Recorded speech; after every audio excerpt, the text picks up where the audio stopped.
प्रणाम बच्चों, आज की कक्षा में आप सभी का स्वागत है। बच्चों, प्रायः हमने देखा होगा हमारी माता जी जब तैयार होती हैं तो वह कुछ आभूषण पहनती हैं। आभूषण पहनने से उनका रंग रूप सुंदरता और निखर कर बाहर आता है। आज जिस पाठ को लेकर हम आए हैं वहाँ हम बात करेंगे भाषा के आभूषणों की। हम बात करेंगे अलंकार की। अलंकार भाषा का अलंकरण है, अर्थात भाषा में सौंदर्य की वृद्धि अलंकारों द्वारा होती है। तो बच्चों, दंडी के अनुसार अलंकार को क्या कहते हैं हम? काव्य शोभाकरान धर्मालंकरान प्रचक्षते, अर्थात काव्य के सौंदर्य को बढ़ाने वाले तत्व अलंकार कहलाते हैं। बच्चों, अलंकार के दो भेद होते हैं, शब्द अलंकार और अर्थ अलंकार।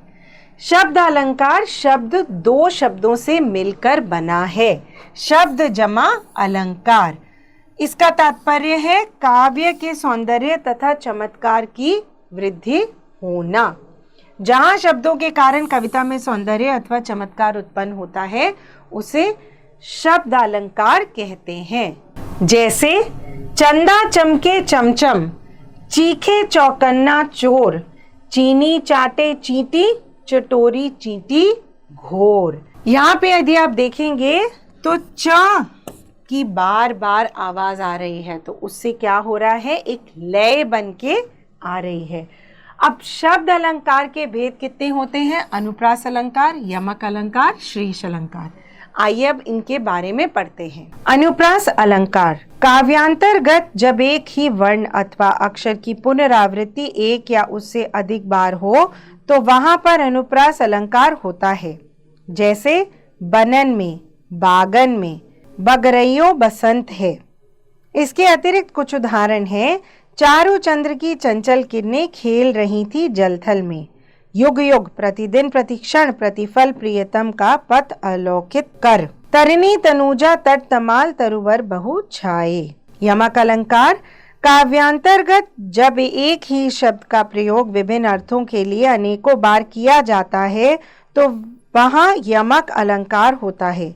जैसे हाथी की कर पर कोचवान ने अपने कर को स्पर्श किया। उपयुक्त वाक्य में पहले कर का शब्द का अर्थ है सूंड और दूसरे कर शब्द का अर्थ है हाथ। इसके अतिरिक्त कुछ उदाहरण इस प्रकार हैं। कनक कनक ते 100 गुनी मादकता अधिकाए, या खाए बौराए जग वा पाए बौराए। माला फेरत जुग भया फिरा न मन का फेर, कर का मन का डारी दे मन का फेर। श्लेष अलंकार श्लेष का शाब्दिक अर्थ है चिपका हुआ, अर्थात जब एक ही शब्द के कई अर्थ निकलते हैं। अतः काव्यांतर्गत जब एक शब्द एक से अधिक अर्थों का ज्ञान कराए तब वहाँ श्लेष अलंकार होता है। जैसे चरण धरत चिंता करत, चितवत चारियों ओर, सुबरन खो जत फिरत, कवि व्याभिचारी चोर। इसके अतिरिक्त कुछ अन्य उदाहरण हैं। जो रहीम गति दीप की, कुल कपूत गति सोए, बारे उजियारे करे बढ़े अंधेरो होए। मंगन को देख पट देत बार बार है। अब बात करते हैं अर्थ अलंकार की। अर्थ अलंकार दो शब्दों से मिलकर बना है, अर्थ एवं अलंकार। यहाँ पर एक काव्य पंक्ति में अलंकार शब्द के माध्यम से नहीं बल्कि उसके अर्थ के माध्यम से चमत्कार उत्पन्न करते हैं। आइए उदाहरण देखते हैं। इसके प्रमुख भेद हैं उपमा अलंकार, उत्प्रेक्षा अलंकार, अन्योक्ति अलंकार, संदेह अलंकार, रूपक अलंकार, अतिशयोक्ति अलंकार और मानवीकरण अलंकार। आइए अब इनके बारे में विस्तार से पढ़ते हैं। उपमा अलंकार। उपमा शब्द का शाब्दिक अर्थ है समानता।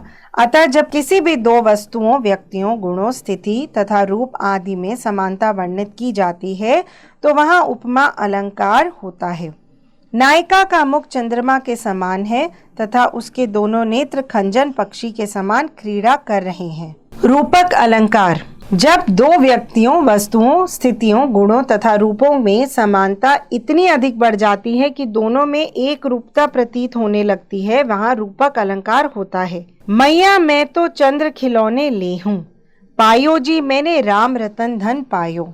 स्वर्ण कलश सरसिज विहसित थे। उत्प्रेक्षा अलंकार, जहाँ पर उपमेय में उपमान की संभावना व्यक्त की जाती है वहां पर उत्प्रेक्षा अलंकार होता है। यह संभावना प्रायः मनु, मानहु, जनु, जानहु आदि शब्दों द्वारा व्यक्त की जाती है।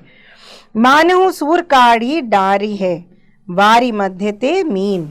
अतिशयोक्ति अलंकार, जहां पर किसी कथन को इतना बढ़ा चढ़ाकर कहा जाता है कि लोक मर्यादा का उल्लंघन हो जाए तो वहां अतिशयोक्ति अलंकार होता है। जैसे हनुमान की पूंछ में लग न पाई आग, सारी लंका जारी गई, गए निशाचर भाग। अन्योक्ति अलंकार, जहां पर प्रस्तुत के द्वारा अप्रस्तुत का वर्णन किया जाए वहां अन्योक्ति अलंकार होता है। जैसे नैयर नाही ठेकानो हो, गोरिया पर ससुर घर जाना।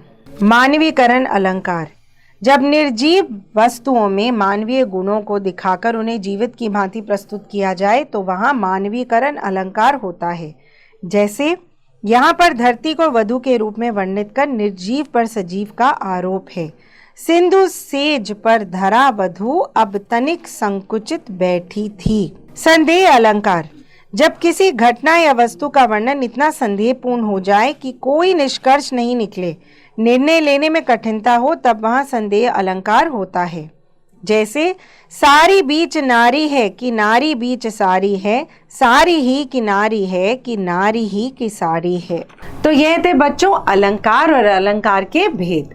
अब आपकी बारी है पीछे दिए गए अभ्यास को करने की, पर हम कहेंगे कि आप अभ्यास से पहले एक बार पाठ स्वयं पुनः अवश्य पढ़ लें।